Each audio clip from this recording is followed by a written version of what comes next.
So I want to take it all the way back to the 75th precinct, right? I want to take it all the way back there and take it back to your bid, to your charge, because you got charged and you were sentenced to 33 years, correct? And you were able to come out early. You only did 9, and you were able to come out early on appeal. You gave him that time back. So we want to go back to that time. Let's talk about Karim Johnson, the younger Karim Johnson, in the streets, right?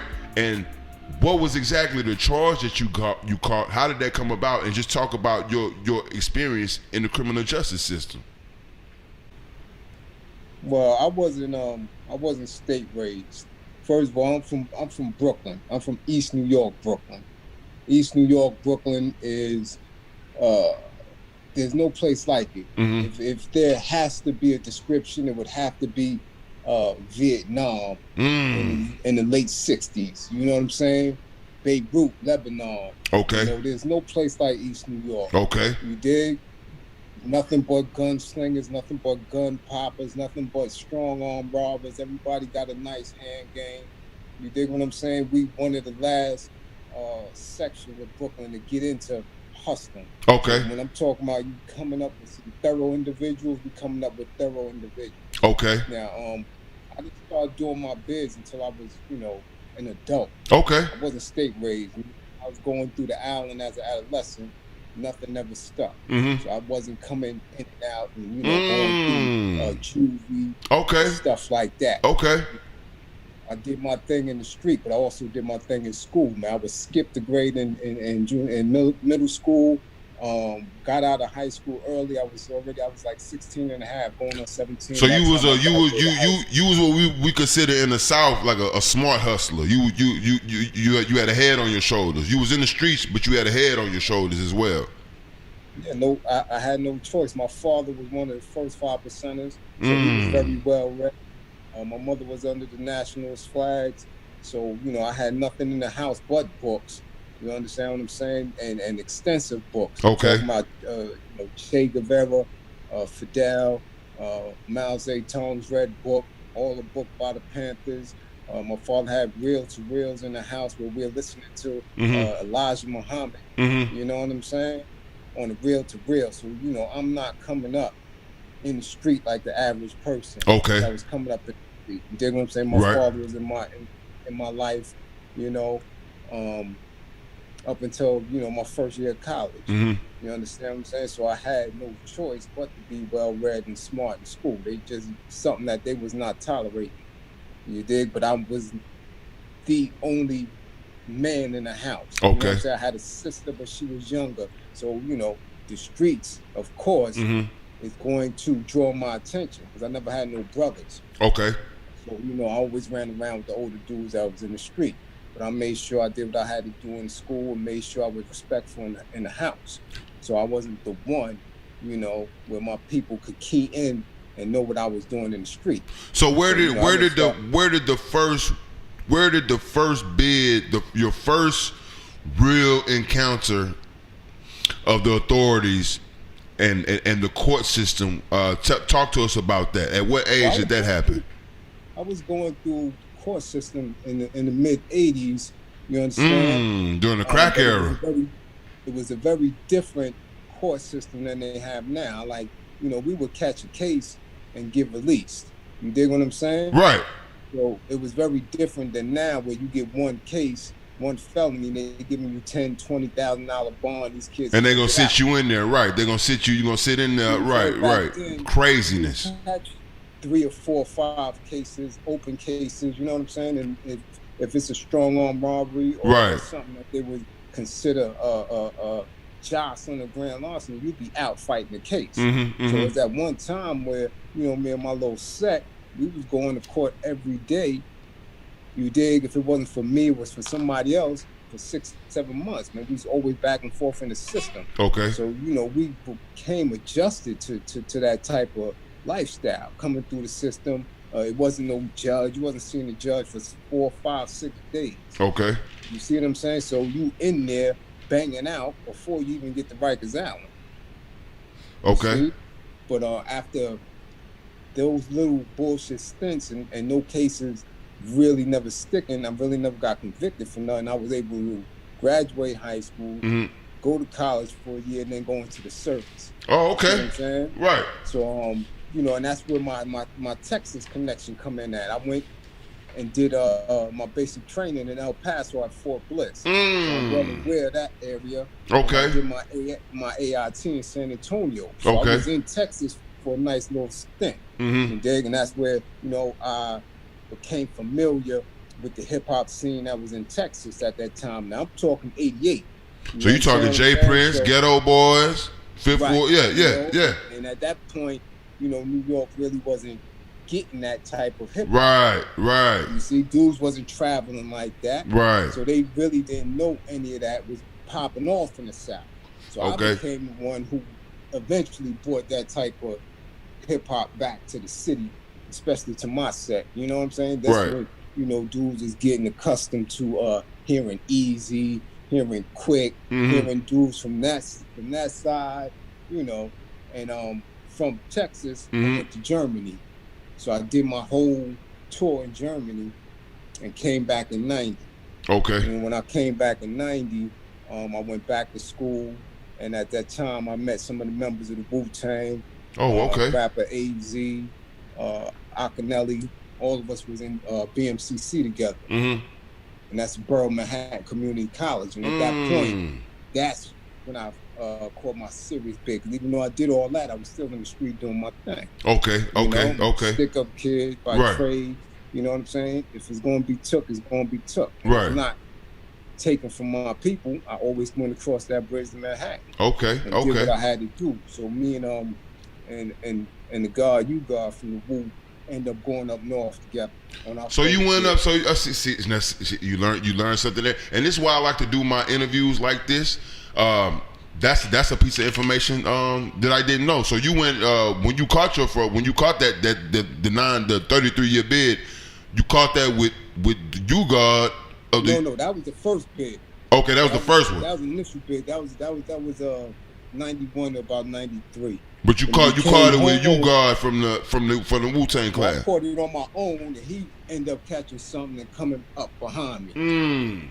You know, end up in the same spot. Okay. You know what I'm saying? Took care of each other. And by the time we came home, they dropped protected neck.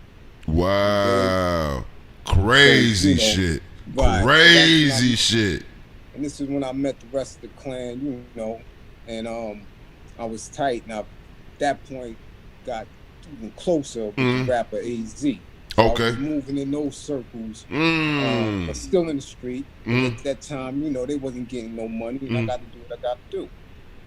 Okay, so in between that time of running around and, you know, managing different acts and being in the mix, I still was slinging that hammer. And end up catching. This is when I catch the new bid. Around 95.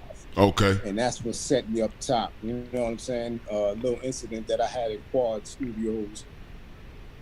Now this is the infamous Quad Studios, correct? Where Tupac was shot, where a myriad of other things have happened, and so here you are telling us that you also had issues at the Quad Studio. Yeah, definitely. I caught my bid there.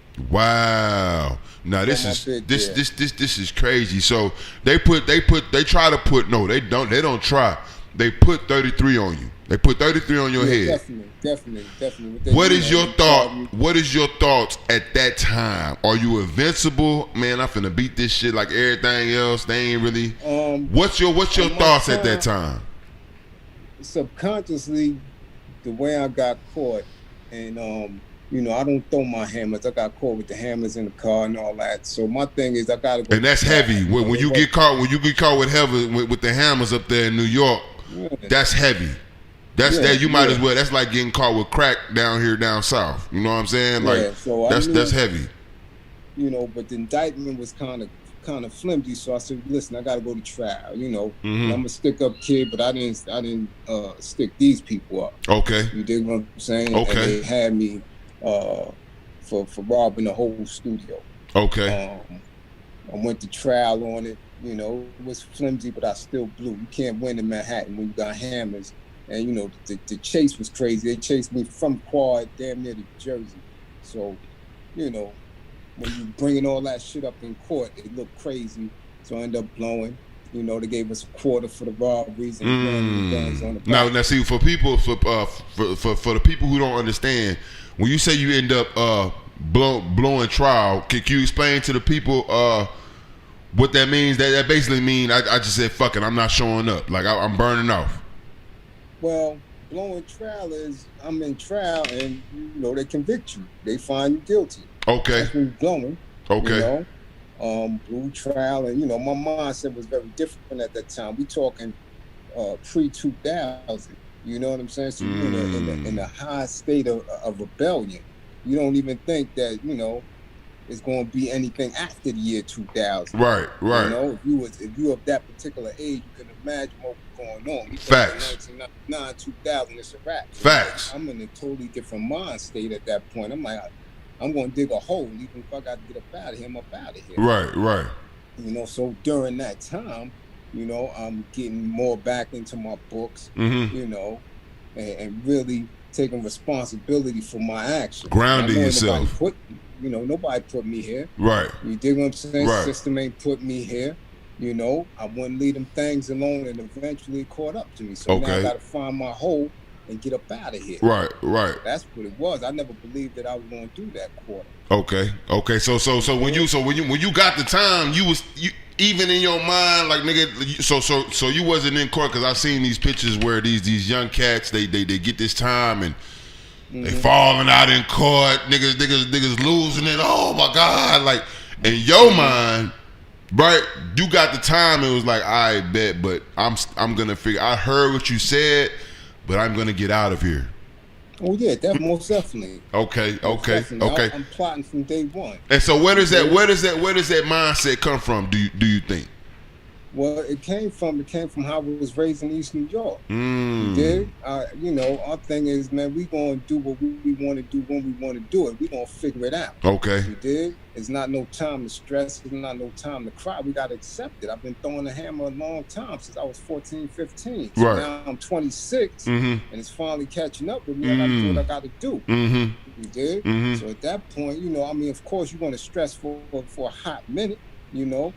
Once that verdict came down and that hammer and that sentence came through, okay, you're gonna put your head down for a little minute. Right. And now you gotta figure it out. Like, okay, how I'm gonna do this? Who I'm gonna do it with? You dig what I'm saying? And it's 33, and we talking. I'm gonna keep reminding people we talking about 33 on the head. Yeah. So now it's you know, it's time to get on your job, man. Right. Find out what errors you made and how to correct your errors. And move forward, and not let this become your end. Right. Not let this become my script. Not let that become the end of my story. The end of your story. You did? Right. So, you know, of course, I got to, you know, it's time to jail now. Okay, so we get to the bid, and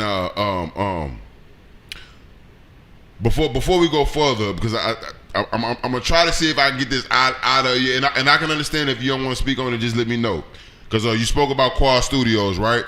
And you know, catching the bid up there and everything. So, you know, I when I pay attention, I'm paying attention. So, what I got out of what you was telling me, and this is what I want to ask you, I'm gonna ask you straight up: was it a thing, right? Was this a common thing for stick up kids and people in the streets just to hang around Quad Studios and wait for certain rappers to pull up so niggas could run down on them? Was it open food? Was you know what I'm saying? Was Quad Studio like the grocery store? Nah, nothing that, because you gotta understand, you're talking about the heart of Midtown Manhattan. Okay. It's never sweet to be standing around Midtown Manhattan. There's always authorities out there. There's always, you know, regular police. Okay.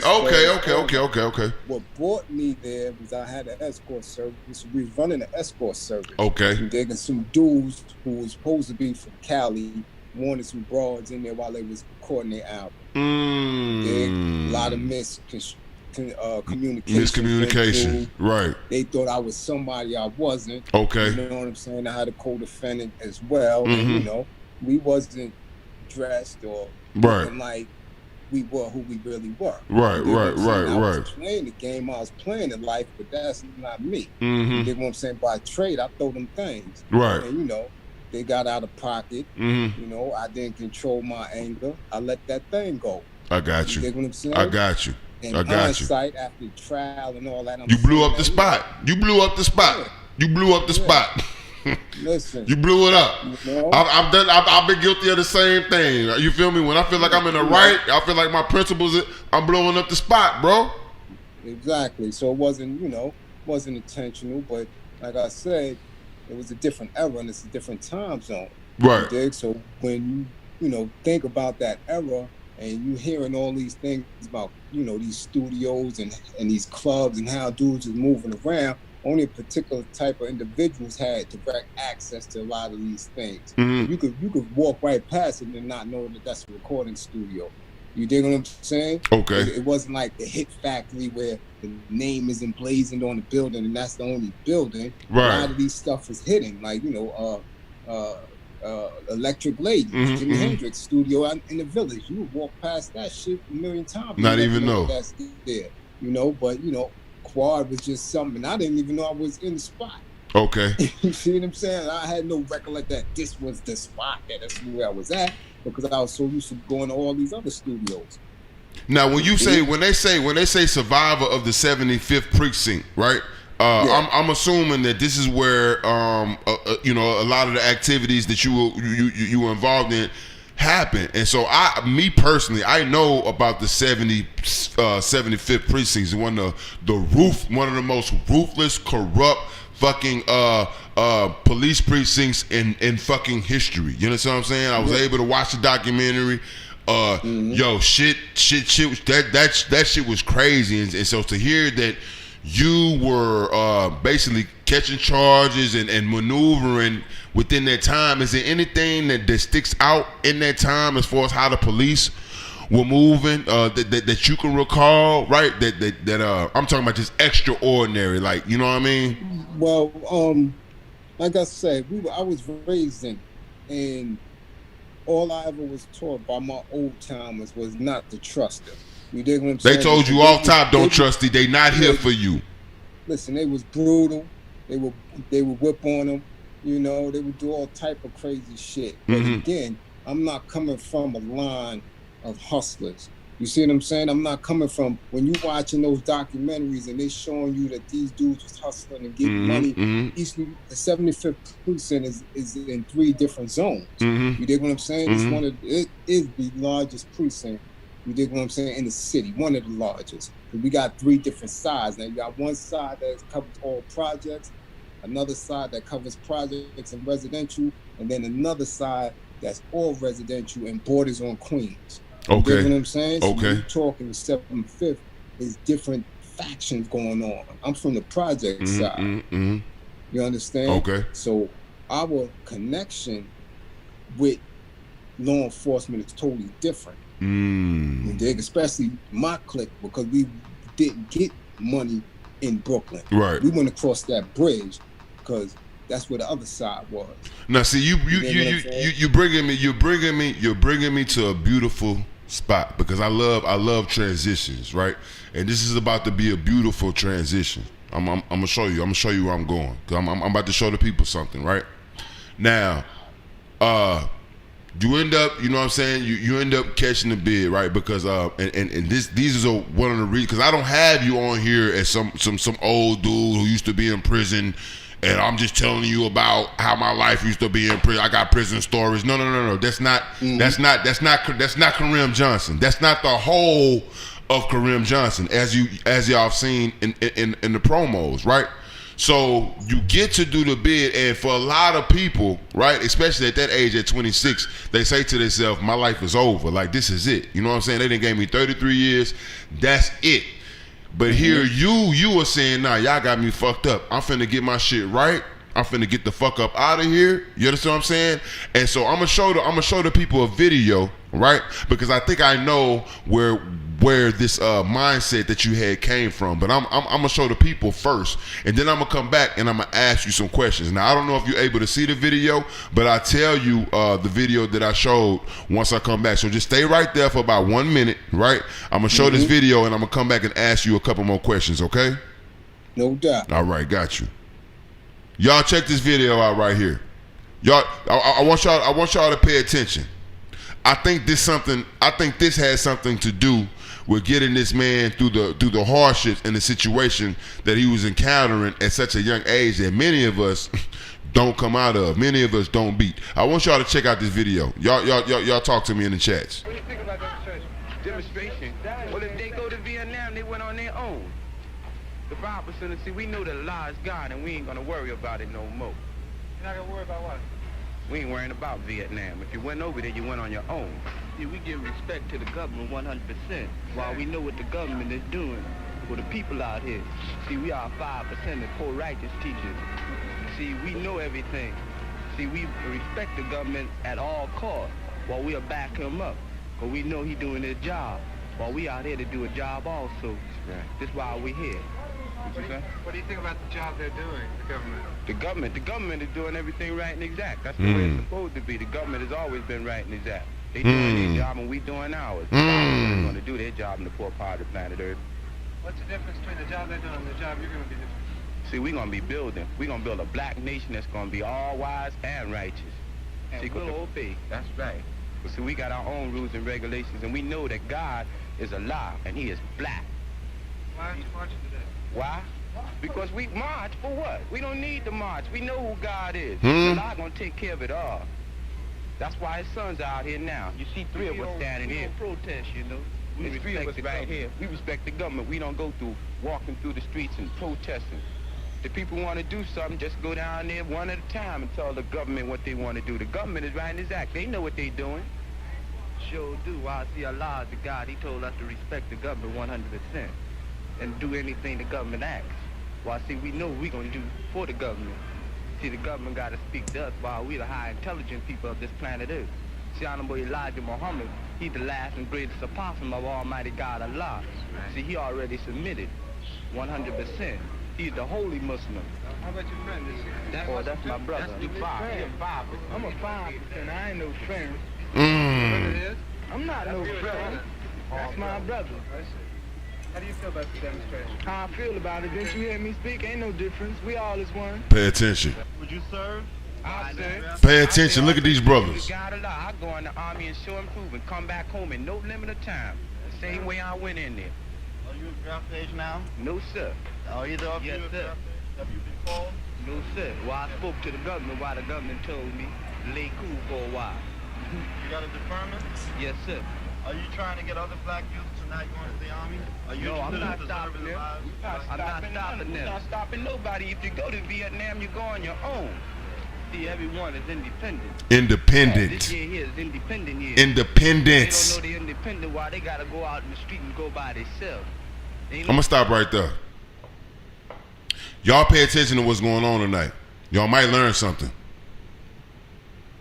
Y'all might learn something. I know y'all used to that boring ass oopty wop shit, right? Y'all used to a nigga asking y'all for money by now. That's not what we doing at the Angry Black Man podcast. Y'all pay attention. Let me get my man's Karim back up. Karim, you still with us? No doubt, no doubt. Okay, so I don't think you wasn't able to see that video, were you? No. Okay, so the video I just showed is a infamous and a legendary black and white video of a group of 5%ers back in, I think it was 1950 something. It was around the Vietnam War.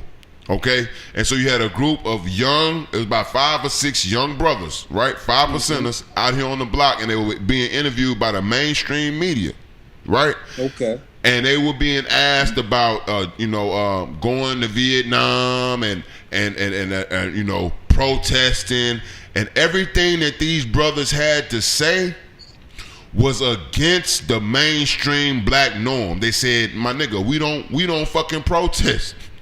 You understand? Right. They spoke about independence. They asked them, well, what do you think about Uncle Sam? What do you think? They said the government gonna do what he's supposed to do. and we gonna do what we gonna do. Exactly. We don't see nothing wrong with what the government doing. The government is right and exact. Right. That clip was from 1967. So you know the footage that I'm talking about, right? So Yes, the reason that I showed that footage, right? The reason that I showed that footage because I think it takes something something extra. It takes something like what's the word? Extraordinary to get you through certain situations. You understand what I'm saying? So I believe that, and this is just my opinion, and you could talk to me, and I'm gonna get a floor to you, so you can let me know if I'm right or wrong. I believe that there were extraordinary principles, right? I don't know if and this is where you would hear to educate us, right, about it. I don't know if that if you want to call them religions or organizations, but I know that there were extraordinary principles that you were raised under that you were able to pull back up in a very extreme situation, and it ended up helping you get out that situation because you didn't serve 33 years, you served 9, you beat your appeal, you came back out, and you started getting busy in the streets. And when I say busy in the streets, I mean as an activist, you made things happen. So I want you to talk to us because your father was a part of this revolution, the 5 percenters, okay? So I want you to talk to us about them, and I'm going to give you the floor. I want you to talk to the people about this because we from the South. I'm down here from the South, so a lot of people don't know about the 5 percenters, never heard, or they heard of it, and they just think about Jay-Z. They don't know the truth about the 5 percenters. I want you to talk to us about that and how that may have helped you, you understand, get through that time. Well, definitely, that was definitely instrumental in getting me through that time. Like I said, my father is from Harlem. His grandfather raised him. So my great-grandfather is a 33 1/3 degree Mason from Sparta, Georgia. And he moved to Harlem after his brother was accused of killing 2 white men for trying to steal their property in Georgia. So they made their way up to New York, and my great-grandfather started a church and established a church that still stands today. Okay. 44th Street and 7th. Okay. My father rejected the faith and looked for something more to his belief system at that time, and that's when he was introduced to Father Allah, formerly Clarence 13X. Now, when you say he rejected the faith, are we talking Christianity or Christianity? Okay. He didn't want that. He didn't see that for himself at that time. Okay, he wasn't down with the white Jesus. No. Okay. Okay. And that was his enlightenment. Okay. He came up under that fold. He wasn't one of the first non-born, because it was the first non-born that Clarence gave knowledge of self. My father was part of the next group. Now, see, can you talk to the people about, because this is what blows my mind as well. The essence of the 5%, right? Because I'm gonna keep reminding you, right? So for some people, and this is why I love the Angry Black Man podcast, because the Angry Black Man podcast, it brings all black people from all, you know what I'm saying, from all fashions. You know what I'm saying? Okay. We don't like to try to box nobody out. You know what I'm saying? We don't try to make it seem like we know way more, you know what I mean? If you can't keep up, you can't watch this, you know what I'm saying? So we try to bring it down to the basics. So from what I know, right, about the 5%, and when you say the name Clarence, that's a very important name because if I'm not mistaken, that is the main part of the inception of the 5%. Am I not mistaken? Right, that's Father Allah. Okay, all right. From what I was taught, is that he believed that the lessons that Elijah Muhammad was teaching was being mistaught. Right? He believed that he wasn't saying that there was another God outside of man, but that the lessons was interpreted through him is that black man is God. You dig? Allah. Arm a leg, arm a head. Allah. Right? So he, the degrees came to him and he put the degrees out, right? Based on knowledge, wisdom, understanding, culture, freedom, power, refinement, equality, God. Talk that. Build or destroy, born's our cipher. And supreme alphabets and supreme mathematics and the student enrollment 1 to 10 and Let's go. 14 to 1 to 36 Let's go. to 1 to 40, right? These are 120 questions and answers. You understand? Stating that the black man is God. And these gods would build every day and in each and every way with each other. Now I want you to keep talking. I want you to keep talking. I'm gonna put these pictures up so people can see. Keep going. We listening. Right. So now this nation grew and flourished. You understand what I'm saying? It grew, it flourished throughout the city, and now it's international. This is a global nation, a strong and a mighty nation. So I had that, along with many other principles that I came up with, on the other aspect. I also knew the party lines. I was also in the streets and had to live by a certain code in East New York. So all of that mixed in together helped me come through them gates with a different understanding of who I am and who I was. And so I never settled for me being there because I knew I was greater than that little confinement. Wow. I knew that I was the one who put myself in that place. Okay. You did? Right. So I had to get back on my job, right? Right. So Muslims would call it getting back on your deen. Okay. I've heard that before. Time, yeah, I've heard that right? before. I've heard that before, yes. I, began to get back into my books, get into the law, and figure out exactly how the law was used against me and against all of us, and the institutions that keep us halfway thinking, right? Right. Halfway sensitive, halfway cultural, right? And 100% misdirected. You dig? So that was the whole process. Now, while I'm in there, that's all I want. Now, as far as being a savage and running around and getting into what you call bidding and just prison life, right? You dig? That's not me. I'm not here to stay there. You dig? Okay. Once you're inside there, and if I catch a body in there, then I'm never coming home. That's a fact.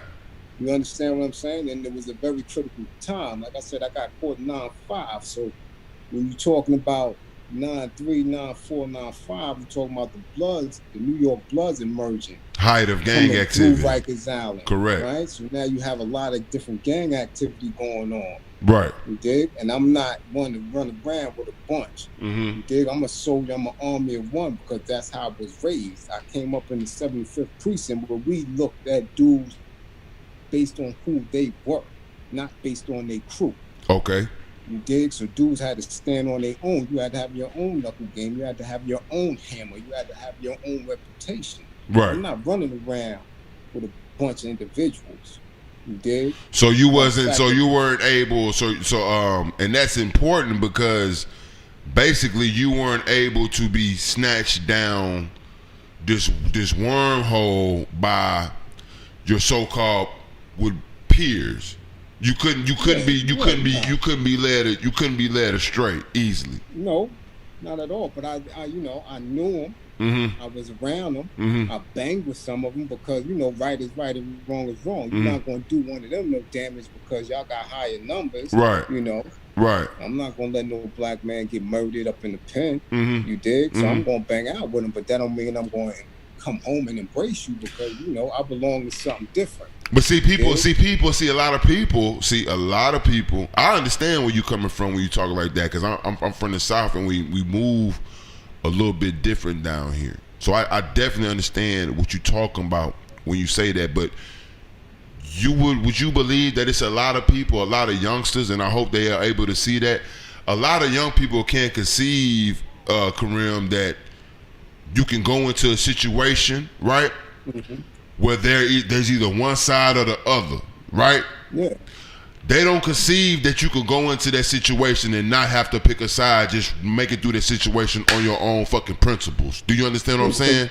Yeah, because that history, nobody explains that to them. Nobody tells them that history. Like I said, I'm come from a different cloth. Your principles, right.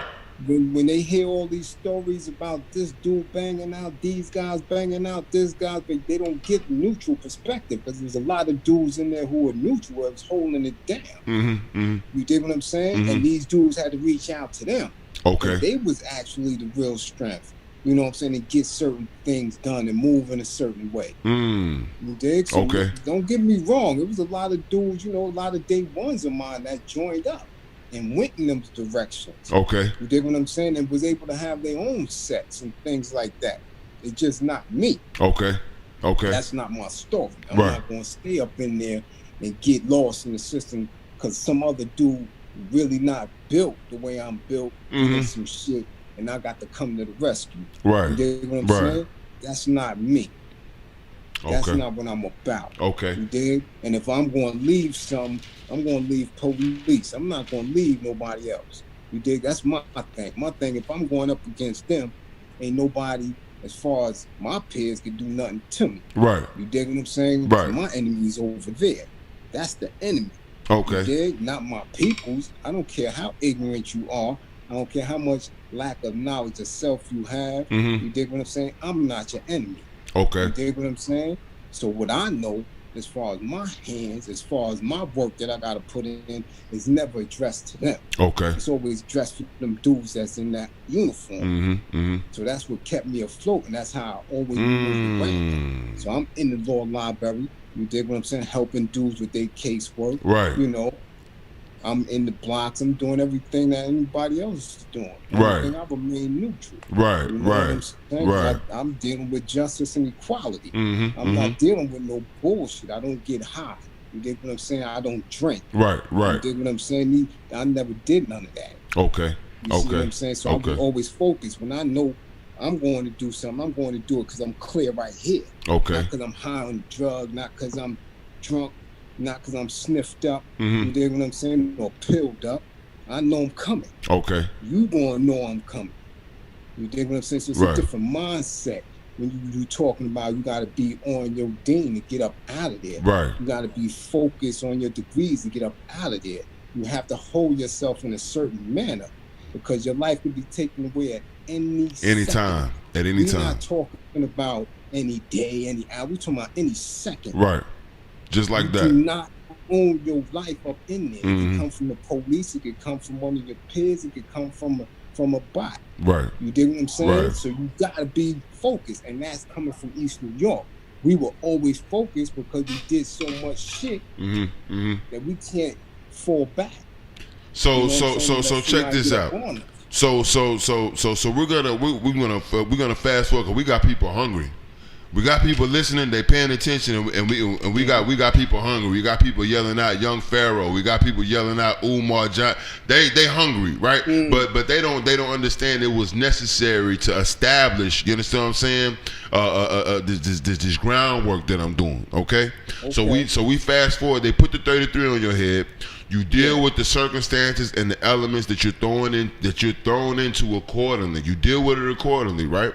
Yeah. And you wake up one day and they say, all right, Karim, you got us, my nigga. You can go. You can go. You got us. You beat us, bro. You can walk, man. You at the 9 years, you understand what I'm saying? You finally got us, man. What it was a lot of trial and error. It didn't just go like okay, talk to me. I was convicted in 9/5. In 9/8, they had to throw the indictment and conviction out because of some type of issues that happened during the trial. I went back to Rikers Island. I was on Rikers Island 2 years fighting the higher courts. You dig what I'm saying? The appellate division threw it out, so they went to the Court of Appeals and they went to the highest court in New York State to reinstate it. You dig?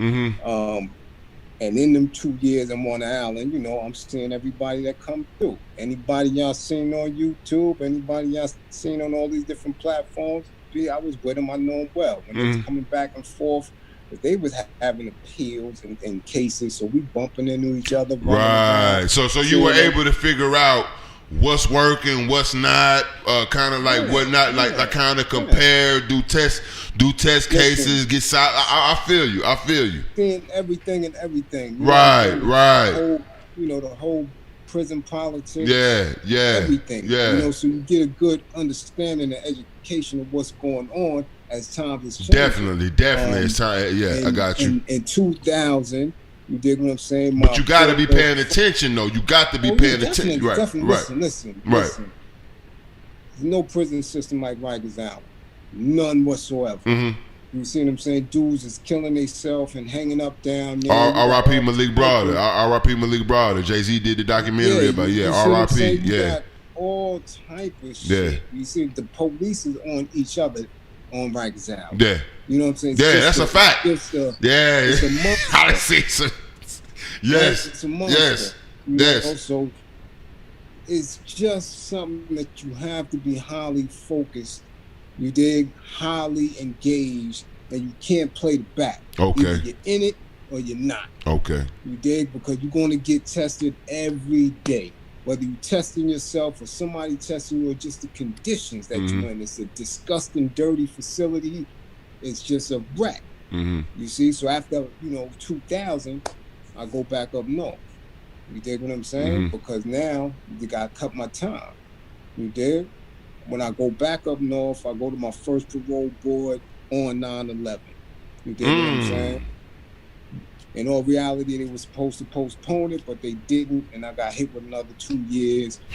So I'm floating around up north, going from mediums to medium, a couple of maxes, and then eventually in 2004, I ended up signing myself out. Okay. They couldn't give me no more time. It's called a CR date. I CR. I'm home. Now I'm on the set.